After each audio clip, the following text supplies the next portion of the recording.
हमारी हालत क्या है। वो पंजाबी शायर कहता है ना, दुनिया वालों को पता चल जाए ना हमारा एक ऐब, एक फौरन मैसेज चलाएंगे, पता चला उसने ये किया है। हाँ, माँ बाप भी घर से निकाल देंगे। मेरा मालिक कैसा करीम है, उसे मालूम है हम कितने बुरे हैं, मगर वो रहम करने वाला है, वो करम करने वाला है। हम फिर भी उससे दोस्ती नहीं करते, हम फिर भी उसे नाराज करते हैं। प्यारे इस्लामी भाइयों, कब तक हम गुनाह करते रहेंगे, कब तक अल्लाह को नाराज करते रहेंगे। अगर वो मालिक नाराज हो गया तो बर्बाद हो जाएंगे। उसकी रहमत चाहती है कि मैं और आप बख्शे जाएं, मगर हम हैं कि या तो तौबा नहीं करते, और तौबा करते हैं तो फिर उस पर कायम नहीं रहते। हालांकि नबी पाक अलैहिस्सलाम की कैसी कैसी हदीसें हैं कि जो तौबा करता है अल्लाह उससे कितना राजी होता है। आइए हदीस पाक सुनाने से पहले मैं आपको कुरान पाक की आयत सुनाता हूं। अल्लाह करीम कुरान मजीद में इरशाद फरमाता है, सूरह बकरा में दूसरे पारे आयत नंबर 222 में इरशाद फरमाता है, इन्नल्लाह युहिब्बुत तव्वाबीन, और बेशक अल्लाह पसंद करता है बहुत तौबा करने वालों को। और अल्लाह जब तौबा कबूल करता है ना, तो सुनो कैसा करीम है। दुनिया में अगर हमारा कोई जुर्म हो जाए ना, कोई खता हो जाए, मिसाल के तौर पे किसी की पुलिस में कोई रिपोर्ट दर्ज कर दी जाए, तो जब भी आप किसी का रिकॉर्ड निकालते हैं ना, बेशक वो मुकदमा खत्म भी हो गया हो, या सजा हो गई हो, या सुलह हो गई हो, लेकिन जब आप बंदे का कैरेक्टर सर्टिफिकेट निकालते हैं तो उसका वो जुर्म आ जाता है कि इसने 10 साल पहले ये गलती की थी, 15 साल पहले इस पर ये मुकदमा हुआ था। ना लोग भूलते हैं, ना दुनिया भूलती है, मगर देखो मेरे रब की शान कैसी है कि अल्लाह ऐसा करीम है। कुरान में फरमाता है कि जब अल्लाह तौबा कबूल करता है तो सिर्फ गुनाह मुआफ नहीं फरमाता, गुनाहों को नेकियों से बदल देता है।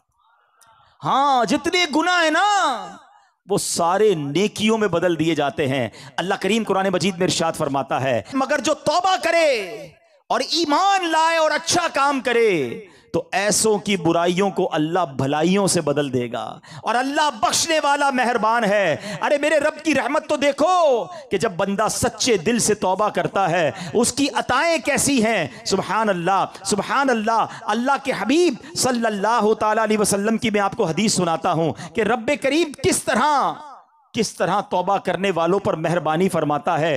अल्लाह के हबीब अलैहिस्सलाम फरमाते हैं, जब बंदा अपने गुनाहों से तौबा करता है तो अल्लाह अज़्ज़ व जल लिखने वाले फरिश्तों के पास से उसके गुनाह भुला देता है, उसके आज़ा, उसके बदन के जो पार्ट्स हैं उनको भी भुला देता है, और उस जमीन पर भी निशान मिटा देता है जहां उसने गुनाह किए होते हैं। यहां तक कि जब बंदा क़यामत के दिन अल्लाह से मिलेगा तो उसके गुनाह पर कोई गवाह नहीं होगा।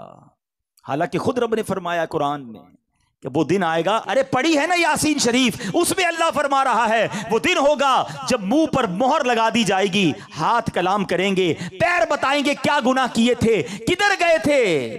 अगर तौबा नहीं करोगे तो फिर बच नहीं पाएंगे, लेकिन अगर तौबा कर लेते हैं, अल्लाह से दोस्ती कर लेते हैं, अल्लाह को राजी कर लेते हैं, तो वो ऐसा करीम है कि वो पिछले सारे गुनाहों को मुआफ कर देता है। हम फिर क्यों अल्लाह की नाफरमानी करें। अरे दुनिया का दस्तूर क्या है, कोई हमारे साथ भलाई करता है, हम क्या कहते हैं, नहीं यार इसको नाराज नहीं करना है, इसने मुझे नौकरी दिलाई थी, इसको नाराज नहीं करना है, इसने मुझे कर्जा दिया था, नहीं यार इसको तो बिल्कुल भी नाराज नहीं करना है, मुश्किल वक्त में मेरे काम आया था। दुनिया में एक कोई एहसान कर दे, तुम कहते हो वो नाराज नहीं होना चाहिए। जो सुबह शाम रब एहसान कर रहा है उसकी नाराजगी का कोई खौफ नहीं कि वो नाराज ना हो जाए, मेरा मालिक मुझसे नाराज ना हो जाए। सुनो, तौबा करने वाले किस कदर अल्लाह को पसंद हैं। अल्लाह के हबीब अलैहिस्सलाम फरमाते हैं, इब्ने माजा की हदीस है, कुल्लु बनी आदम खत्ताउन।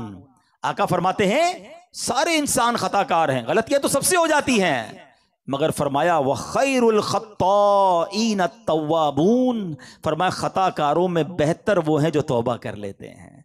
गलती होती है तो माफी मांग लेते हैं, सर को झुका लेते हैं, अल्लाह से अर्ज करते मौला आइंदा नहीं करूंगा, और उसकी बारगाह में नदामत का इजहार करते हैं। एक और जगह मेरे आका अलैहिस्सलाम फरमाते हैं, तुम सब में बेहतरीन वो हैं जो फितनों में मुब्तला हो और तौबा करता हो, यानी अगर गुनाह हो जाए फौरन माफी मांग ले। अच्छा, हमारे कुछ लोगों का तौबा का स्टाइल भी बड़ा अजीब है, तौबा तौबा अस्तगफिरुल्लाह, गालों पे चपत लगा ली मगर कोई शर्मिंदगी नहीं है। अरे ऐसी तौबा तो खुद तौबा की मोहताज है।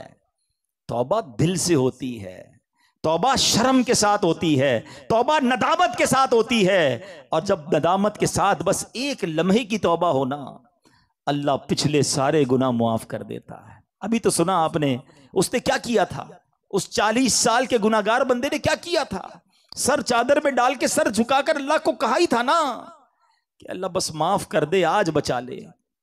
अल्लाह करीम ने उसके सबब बारिश बरसा दी।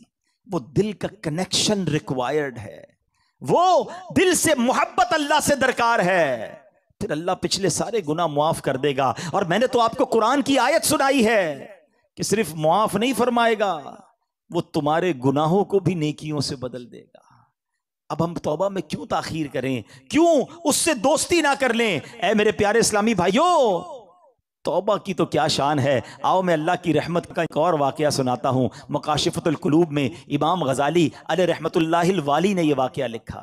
बनी इसराइल में एक नौजवान था, 20 साल तक तो उसने अल्लाह की खूब इबादत की, फिर अगले 20 साल उसने अल्लाह की बहुत नाफरमानी की। फिर आईना देखा तो दाढ़ी के बाल सफ़ेद हो गए थे। फिर वो गमज़दा हो गया और कहने लगा, ए मेरे खुदा, मैंने 20 साल तक तेरी इबादत की, 20 साल तक मैंने तेरी नाफरमानी की, अब मैं तेरी तरफ आऊंगा तो मेरी तौबा कबूल हो जाएगी, या अल्लाह तो मुझे माफ कर देगा। हाय हाय हाय। उसने किसी कहने वाले की आवाज सुनी, तुमने हमसे मोहब्बत की, हमने तुमसे मोहब्बत की, फिर तूने हमें छोड़ दिया, हमने भी तुझे छोड़ दिया, तूने हमारी नाफरमानी की, हमने तुम्हें मोहलत दी, और अगर अब तू तौबा करके हमारी तरफ आएगा तो हम तेरी तौबा कबूल कर लेंगे। ये है मेरा मालिक, ये है उसकी रहमत। ऐ मेरे प्यारे इस्लामी भाइयों, अब हम क्यों ना रब से मोहब्बत करें, क्यों ना हम अल्लाह से प्यार करें, और क्यों ना सच्ची तौबा कर लें।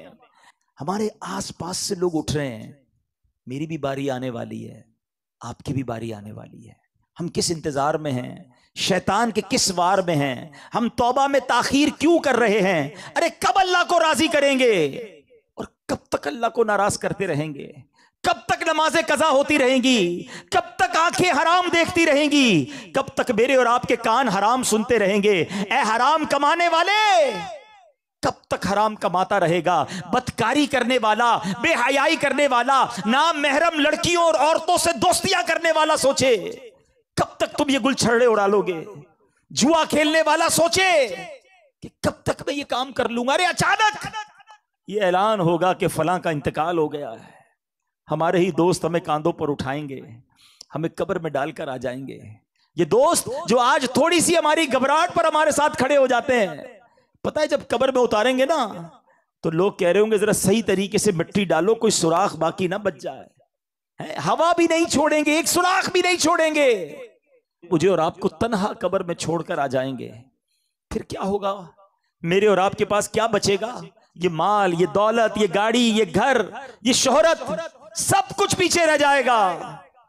अब हमारे साथ कब्र में होंगे हमारे अमाल। और देखो, अगर अल्लाह नाराज हुआ ना, अल्लाह नाराज हुआ तो मारे जाएंगे, फिर तो कब्र जहन्नम का घड़ा बन जाएगी। इसीलिए मैं आज ये अर्ज करने आया हूं कि जल्दी जल्दी अपने रब को राजी कर लो। वो कैसा करीम है, बल्कि उसकी रहमत चाहती यही है कि मेरे बंदे बख्शे जाएं, मेरे बंदे माफी मांग लें, मेरे बंदे रुजू कर लें। मगर ये बंदा है जो रुजू नहीं कर रहा, ये बंदा है जो उससे दोस्ती नहीं कर रहा। खुदारा, मैं आज के बाद अल्लाह के फर्मा बरदार बंदों में शामिल हो जाऊं। सुनो वो कैसा करीम है। हजरत सैयदना अबू हुरैरा रदियल्लाहु तआला से बरवी है, रसूलुल्लाह सल्लल्लाहु तआला अलैहि वसल्लम का फरमाने आली शान है कि जब कोई बंदा गुनाह कर लेता है और फिर कहता है कि ऐ मौला मैंने गुनाह कर लिया, मुझे माफ कर दे, तो अल्लाह फरमाता है मेरा बंदा जानता है कि कोई उसका रब है जो गुनाह मुआफ भी करता है और उस पर पकड़ भी लेता है। मैंने अपने बंदे को बख्श दिया, फिर जितना रब चाहता है बंदा ठहरा रहता है, उसके बाद फिर कोई गुनाह कर लेता है, फिर अर्ज करता है इलाही मैंने फिर गुनाह कर लिया है, फिर मुझे माफ कर दे। तो रब्बे करीम फरमाता है मेरा बंदा जानता है कि कोई उसका रब है जो गुनाह करने पर पकड़ भी लेता है और माफ भी फरमा देता है। मैंने अपने बंदे को बख्श दिया, फिर उस बंदे से फिर गुनाह हो जाता है, वो फिर अल्लाह से कहता है, तीसरी बार कहता है अल्लाह फिर गुनाह हो गया है, रब्बे करीम मुझे माफ कर दे। तो रब फरमाता है मेरा ये बंदा जानता है कि इसका कोई रब है जो गुनाह करने पर पकड़ता है और माफ मांगने पर माफ भी कर देता है। मैंने अपने बंदे की बख्शिश फरमा दी, अब जो चाहे करे। यानी अल्लाह उसकी बेहिसाब बख्शिश फरमा देता है। और ये मैंने बुखारी शरीफ की हदीस सुनाई है। सोचो क्यों अल्लाह से दोस्ती नहीं करते हम, क्यों मेरे प्यारे इस्लामी भाइयों अल्लाह से दोस्ती नहीं करते।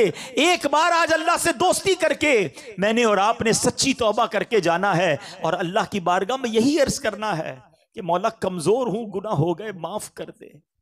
अल्लाह मैं मानता हूं मैं गुनाहगार हूं, मुझे माफ कर दे। अल्लाह मैं आइंदा गुनाह नहीं करूंगा, मुझे माफ कर दे। अगर तूने पकड़ लिया मैं मारा जाऊंगा, मेरे पास कोई हिसाब नहीं है, मुझे माफ कर दे। मैं मानता हूं मैंने कई बार तौबा की मगर फिर गुनाह किए, मौला माफ कर दे। तुझसे माफी नहीं मांगूंगा तो किससे मांगूंगा, मौला माफ कर दे। अल्लाह तू मां से ज्यादा अपने बंदे को चाहने वाला है। आज के इज्तिमा में करम कर, मालिक माफ कर दे, क्योंकि मुझे नहीं पता मेरी जिंदगी की कौन सी रात आखिरी रात है, क्या मालूम किसी का इंतकाल आज भी तो हो सकता है ना। है कोई ऐसा जिसके पास ये गारंटी हो कि वो आज जिंदा घर जाएगा? हम में से तो किसी को नहीं पता। आगाह अपनी मौत से कोई बशर नहीं, सामान 100 बरस का है, पल की खबर नहीं, तो फिर किस बात का इंतजार है। याद रखो बेवफा दुनिया पे मत कर एतबार, तू अचानक मौत का होगा शिकार। मौत आकर ही रहेगी याद रख, जान जाकर ही रहेगी याद रख। कर ले जो करना है, आखिर मौत है, एक दिन मरना है, आखिर मौत है। ऐ मेरे प्यारे इस्लामी भाइयों, आइए अपनी जिंदगी पर नजर दौड़ाएं, अपने आप से एक सवाल करते हैं। आज मैं भी करता हूं और आप भी करें कि अगर मेरा आज इंतकाल हो गया तो कैसी जिंदगी गुजरी है, अल्लाह राजी होगा? क्योंकि याद रखना मरने के बाद कब्र 2 तरह की होती है, या तो जन्नत का बाग होती है या तो दोजक का गढ़ा। अपने आप से मैं सवाल करूं, आप भी करो, अगर मैं आज मर गया तो कब्र कैसी होगी? जन्नत का बाग होगी? फिर तो ठीक है।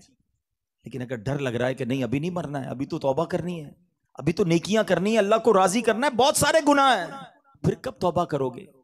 एक्चुअली शैतान चाहता यही है कि मैं और आप तौबा ना करें, मैं और आप अल्लाह से दोस्ती ना करें। शैतान पता है क्या कहता है? ये हो सकता है इस वक्त भी किसी के कान में कह रहा हो कि यार ये मौलाना साहब बातें तो सही कर रहे हैं, लेकिन अभी नहीं, थोड़े दिनों बाद तौबा कर लेंगे।